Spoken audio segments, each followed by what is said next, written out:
questions about the difference between the Muslim community in North America and in the UK. Since I've only been here for 2 years, I have also noticed a lot of rather significant differences in a lot of our approach, thinking, and so forth. And you mentioned one reason for those differences.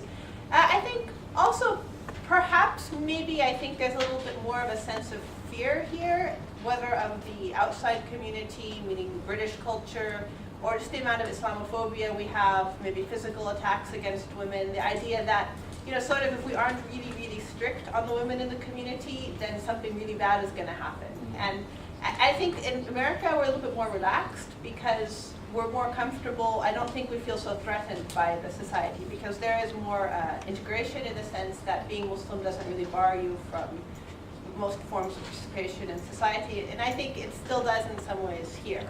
Maybe we don't notice it so much, but there is a distinct difference if you live in both places. But you know, as per what we were saying, although there are definitely places in North America, I can think of a couple by name, where women are not allowed to be on the masjid board. In general, I did find there was a lot more open participation of women in the committees, boards, running, you know, Islamic centers and masjids, Islamic schools, whatever it happened to be. And for whatever reason, as you mentioned, making use of this human capital. And of course, yes, I think this is something many people would observe, that we have lots of problems in our ummah in this day and age, and we need all the help we can get in solving them. And if we sort of cut off half of our intellect and just say, you know, go home and be quiet, then yes, we're not helping ourselves. And you know, women and men also do tend to approach problems differently. I don't know, do any of you study engineering or computer science? Can you imagine a Muslim studying computer science? Yeah, well, that's a joke. But I mean, because I used to do that when I was your age, actually, before I sort of went on a tangent and ended up with what I'm doing now. And I do find that men and women sometimes do approach problem solving differently, and when we can contribute what we have to offer, it can lead to better solutions. I know a number of people in engineering who will say that. So yes, taking advantage of our human resources, while of course maintaining our religious ethics and values, is very good for our community. And I think, you know, in many ways, as you mentioned, I suppose we are doing that with or without the blessing of the community. Like you mentioned, a businesswoman or a nuclear physicist. I mean, I don't think it's the Muslim community from a sort of religious ideology that's pushing women to excel in the university. I'm not saying it objects, because in Islam we value education, and even making a living is very important. Although, of course, religiously the man should still be financially providing for his wife and children, if he has them. But I think this is just more of a sort of social necessity that we understand that for women, generally as a survival skill, we need to have degrees and, you know, that sort of thing. So I think it's more outside things. But yes, it would be good if our community could harness these skills in any field, whether it's businesses, nuclear physics, or as you mentioned, through the religious sciences. We have lots of areas where we can grow and develop. I know I'm sure I didn't do that justice, but I just touched on a couple of points there, and thank you again for the thoughts. Okay, that concludes the end of our question and answer session.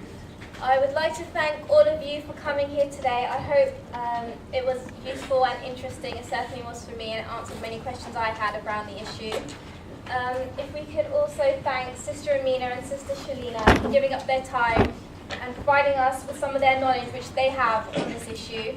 And if we could just present them with a present just to show a small token of our appreciation. So.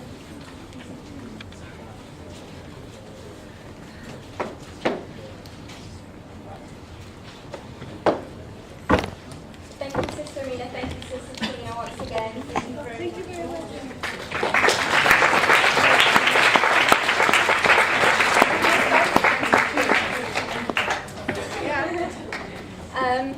Okay, if I could also invite Brother Mawson to just advertise some future events which we do have. And thank you all for coming once again. There's refreshments outside for you all to enjoy before you go home. And thank you. First of all, thank you, Shabana, and thank you to our two speakers, and thank you to all of you for coming today. I'm going to be very quick because I know people have to get home soon. But just a couple of important things. Firstly, we start our discussion circles on a weekly basis. They start this Thursday. And I'm not going to say anything, I'm just going to show you the YouTube video, which is just a minute long, because that will speak for itself.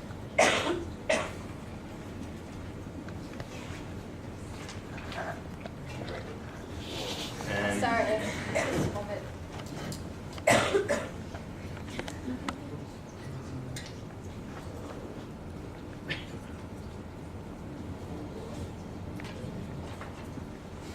Sorry. I tried it before and it worked.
Thanks. In the interest of time, I won't say anything because I know we don't have that much time.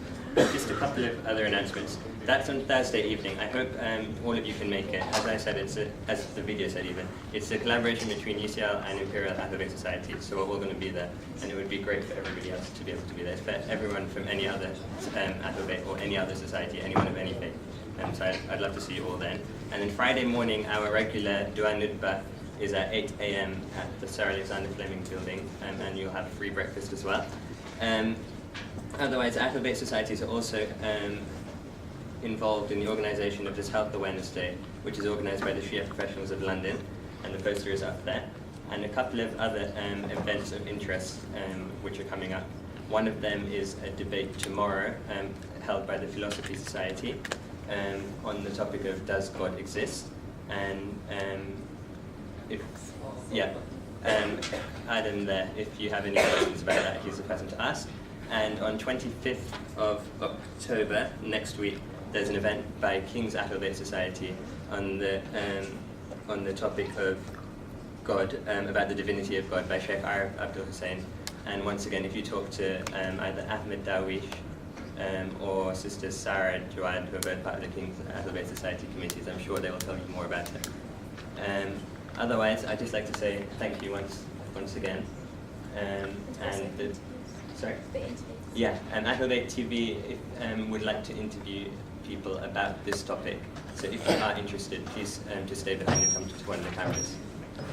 And we also have these feedback forms, evaluation sheets. I would be grateful if everybody could fill one in before you leave, please, just so we can get the feedback about what you thought about the event, what we can change for future events. And otherwise, there's refreshments outside.